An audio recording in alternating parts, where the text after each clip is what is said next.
Hello everybody and welcome back to Space Engine. Alright. I don't really have an intro for that. A little loading thingy in the corner really annoys me. Oh well. Actually, speaking of that, I'm probably going to redo the Space Engine trailer thingy that I made, because I don't know, there's a lot of things about it that I don't like. I need to like refiddle with the graphics to make it so it runs smoother but still looks good, and do more footage stuff. I don't know. So I might redo that. Ooh, wrong button. At some point. Right now it's fine, but it could be so much better than it is. Come on. There we go. Alright, let's just start this. No, why did it do the question mark? The question mark pisses me off. And I just want to like Control V without the question mark. It's like, it's weird, because there isn't a question mark in the original picture, or in the original, like, thing, but I copy and paste it, and it copies and pastes it with a question mark, and it's like, why do you do that? Whatever, I fixed it. Whoa, that was rather bright. Alright, I was told to go here. I forget why. I assume it has something to do with one of these places. That one has life. Alright, we'll go there first. Life's always good. I mean, well, it isn't always good, but I like life. That's quite the storm they got brewing on there. Is this tidally locked? Well, let's find out, shall we? No, that's the magnitude. That's the pointer. That's exposure. There we go.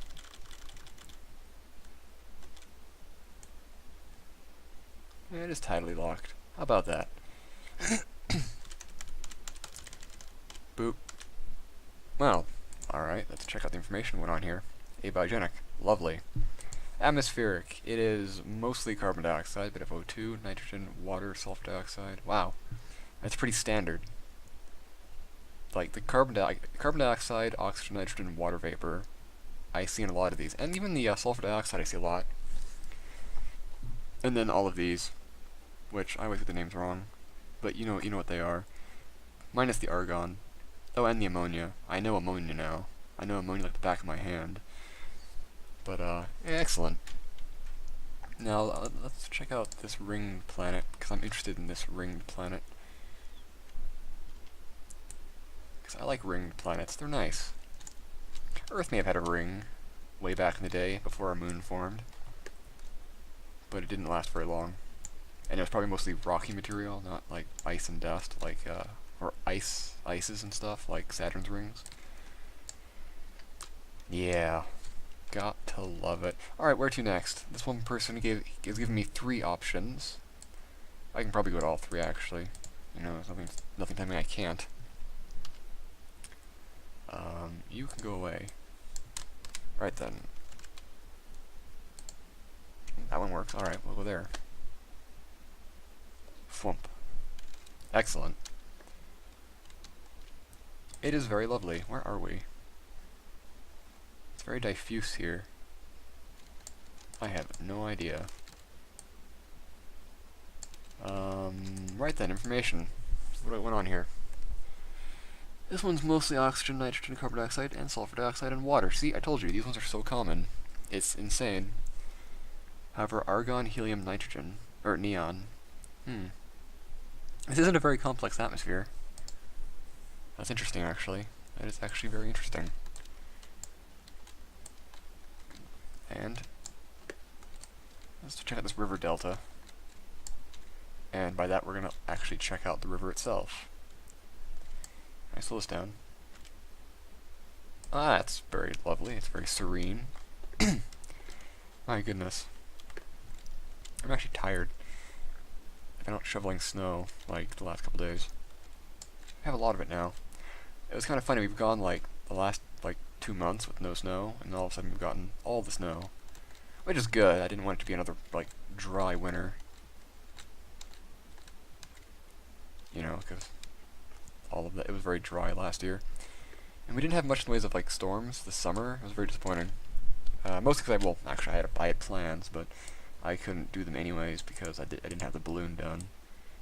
But hopefully next year I can get it done. Hopefully. Hopefully. Actually, I have my other balloon, that I'm working on, as well, which, that one's not found. Which, it's not season dependent, it can just launch whenever. And it's simpler and cheaper. And it's also, like, originally it's just going to be, like, just a camera with a tracker, and it's going to test some tracking stuff, and I'm actually going to include a biology package into it. You know, just because, why not? Oh, we're on the edge of a galaxy. It's a nice little warm Terra. Information, atmosphere. Oh, no, that's more complex. Nitrogen, oxygen, carbon dioxide, sulfur dioxide, and water. That's just exactly what you'd expect. And ammonia. Gotta love ammonia. But no, the balloon, it's gonna have like a little compartment. That's gonna contain samples of, is this 4.1, or is that a part of it? Let's find out. It's gonna contain samples of different things. Probably flower seeds, mushroom spores, and a collection of microorganisms, like everything from bacteria to nematodes, you know, stuff like that. Because I have all of that, and it's actually very easy to source. Because I actually have a whole... Actually, I can source from my fish tank, to be honest. Oh, just real. Boop. Ooh. This looks kind of home-like.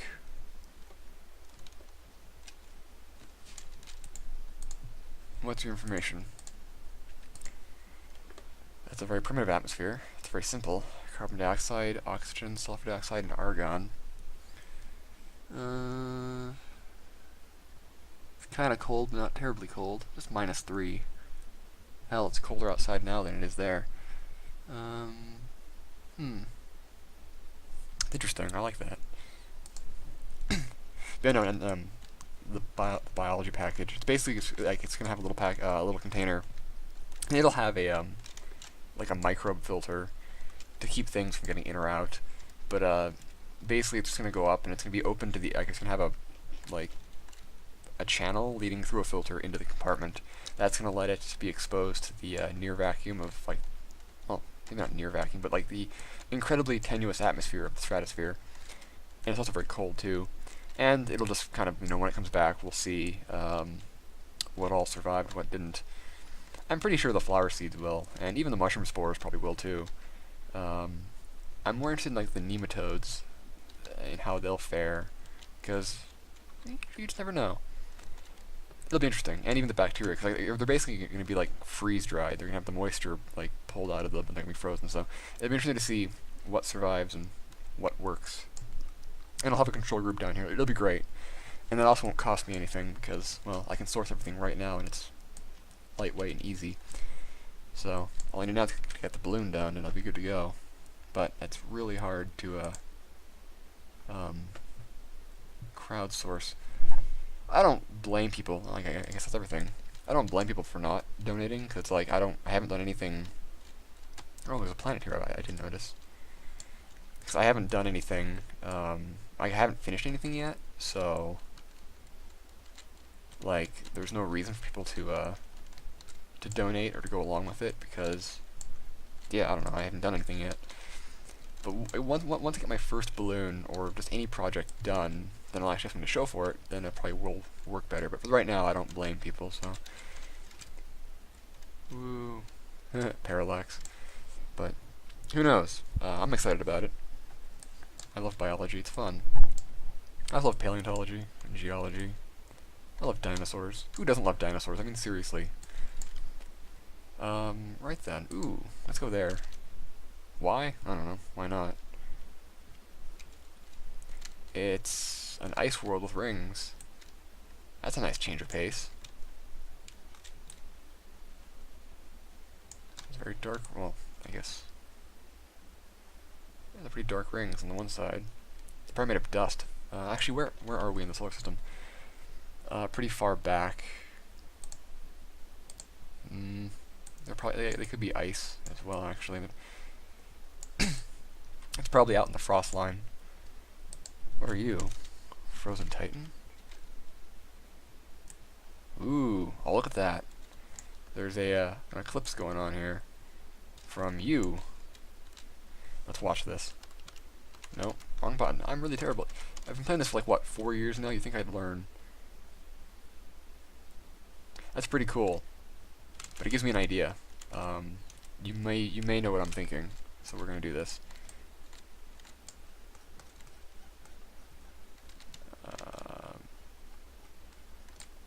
No ground for me to sit on here.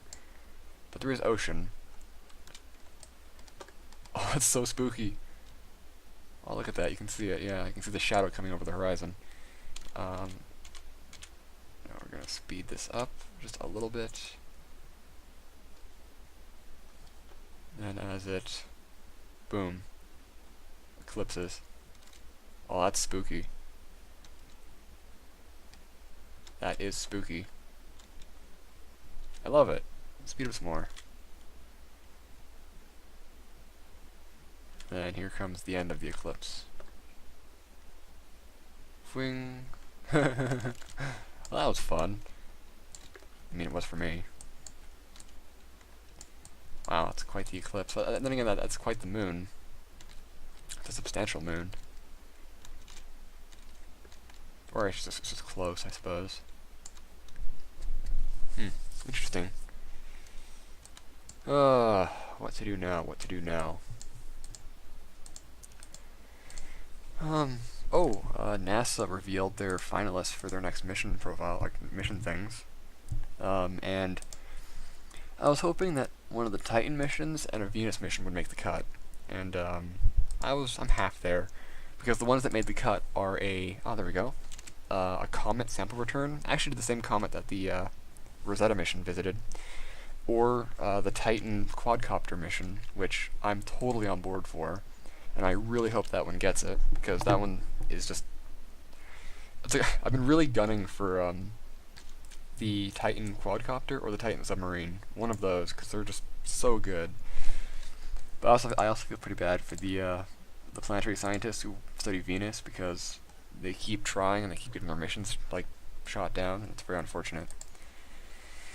This is a very thin atmosphere, but... it's incredibly thin, but it's mostly made of oxygen. Kind of reminds me of Europa. It has a, well, you can't really call it an atmosphere at this point. It's just like a thin gas envelope. But it's made of oxygen, but it's just like, the ice decomposes into like carbon, or into, hydrogen peroxide, and that dissociates into hydrogen and oxygen, and the hydrogen blows off, and the oxygen remains. And this is a very interesting place. I'm just looking down at the terrain right now. I like this. Let's go to that mountain. This mountain peaks up above the planet's atmosphere. That's kind of cool. I like that. Oh, it's a volcano even. But look at that. It's like up here at the top of the crater rim. You're like above the atmosphere. That's spooky. And then when you go back down to the base of the volcano, suddenly, boom, there's atmosphere. That's kind of cool. I like that. I like that a lot. I like this place. This is a cool place. Wait, can I go under here and peek under the graphics? No, it's not going to let me. Actually, wait, can I go into the lava? Or is that solid? I haven't really checked. No, it's solid. It shouldn't be, but it's... I wonder, it's just an experiment. No, it's just a texture. Unless it's just hot rock and it isn't lava. But it looks like it's supposed to be a lava, like, lake.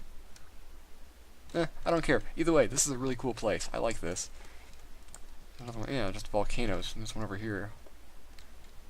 This is a smaller one, and it's a little more in the atmosphere. And I just... oh, I'm in the crater, aren't I? Cool. Oh man, this is a cool place.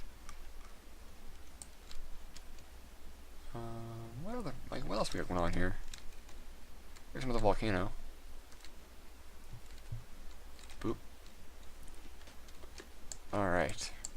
I know these are just like dotted around random planets, but it's cool, I like it. This one isn't as tall. Here's a mountain range. God, these colors. I love it. I love it. What was I talking about? Alright, Titan. Yeah, so one of the missions is, I think it's called Firefly. Or no, Dragonfly. That's what it's called. And it's basically a nuclear-powered quadcopter that's gonna like, it lands on Titan, and it does science and stuff. And then when it wants to move, it just goes, alright, we're out of here. And then it basically flies away to wherever it wants to fly, lands, does more science. So it's kind of like a mixture between a rover and a ground station. Kind of like the Viking landers. They could just land and they could only survey their immediate locations. But it's also not a rover like Curiosity or Opportunity, Spirit, any of them, because they can actually move long distances. Like, it could probably cover like the entire hemispheres of the moon, because the atmosphere is very thick and the gravity is very low, so it takes very little power and very little energy to fly in Titan's environment. So I really hope that one makes the cut. On the flip side, the Comet Sample Return wants to do like some astrobiology and look for like samples of like basically like the building blocks of life or life itself in the ice of the comet, and that's really interesting. But I prefer Titan. Actually, I kind of wish NASA actually had funding and could do more than one mission. Like every every 5 years they do stuff.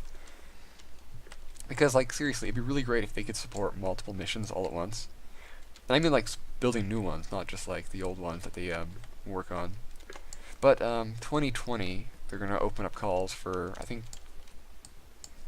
which ones let's see, like there's current one I think is Discovery, and then there's New Horizon or Horizon class, whatever. They're gonna opening up for a different class of mission, and the Venus ones are gonna try again. And I hope one of them makes it, because we need to go back to Venus.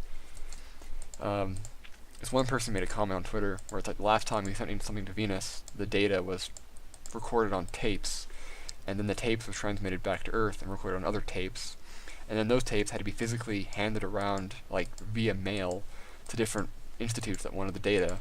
And it's like, that kind of shows you how long it's been since we've been to Venus. And it's like, damn it, Venus needs more looking, especially its geology. I am fascinated about Venus's geology, but no. Like seriously, if the Comet Sample Return gets the pick, I'll be like, that's kind of cool, but I'll be very disappointed, because it seems so many of the missions that have been winning out recently have been like sample return to like asteroids and stuff. Like OSIRIS-REx is going out. It was chosen in the last thing.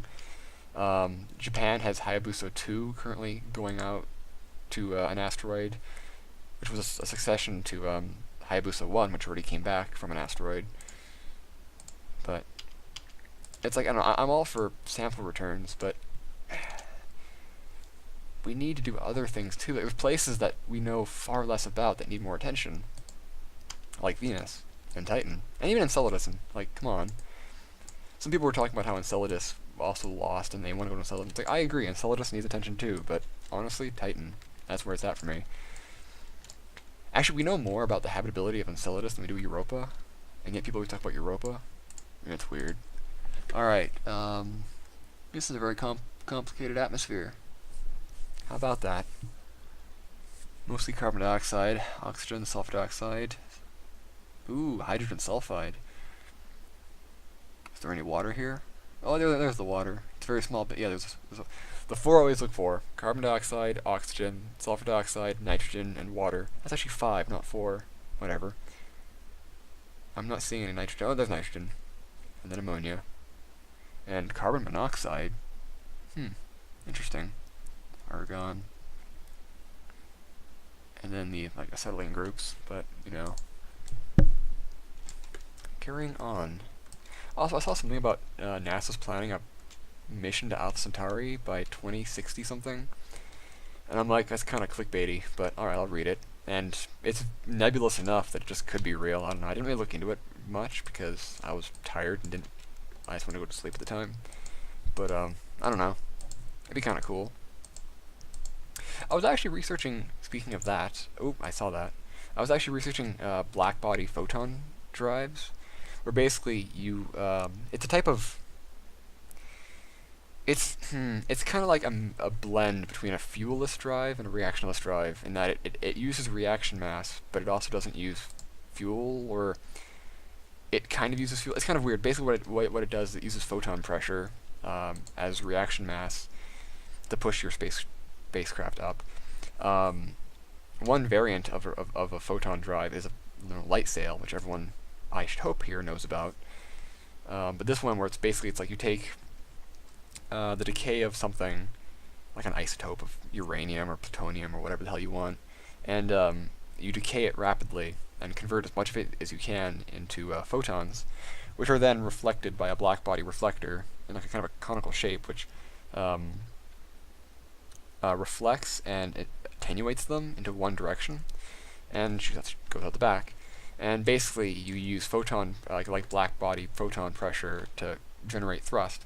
Now, currently, the amount of energy required to do that is a lot, and a lot of and like the energy versus the mass is kind of it's possible, but it's inhibitive. And also, if you built one right now with our current technology, it would have like less thrust than an ion drive, so you're not really any further ahead.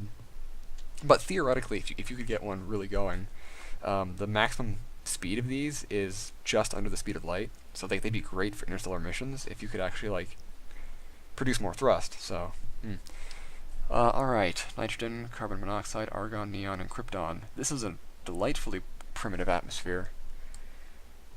How old is this planet? Age 1.103 10 to the power of 9. Huh. So that's like what, 1 billion? That's like a little over a billion years? Or something? 1.103 to the power of... Let's check something, shall we? Because I'm curious how big that number is. I'm pretty sure that that's just around a billion, but hey, you know, I always say fact check, don't just spout random bullshit you don't know what you're talking about, which I do frequently, so I'm trying to get better at fact checking. Also, we're past our like 20 minutes, so I need to like hurry this up. 3 to the power of, or 10 to the power of 9. Power of 9. How big is that number? In billions.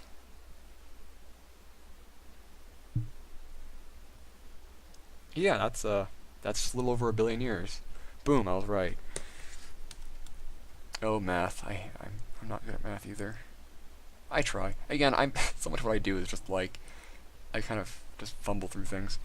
But anyways, thank you all for watching. I hope you enjoyed. Once again, you can leave topics for me to talk about or things to go to in the comments below.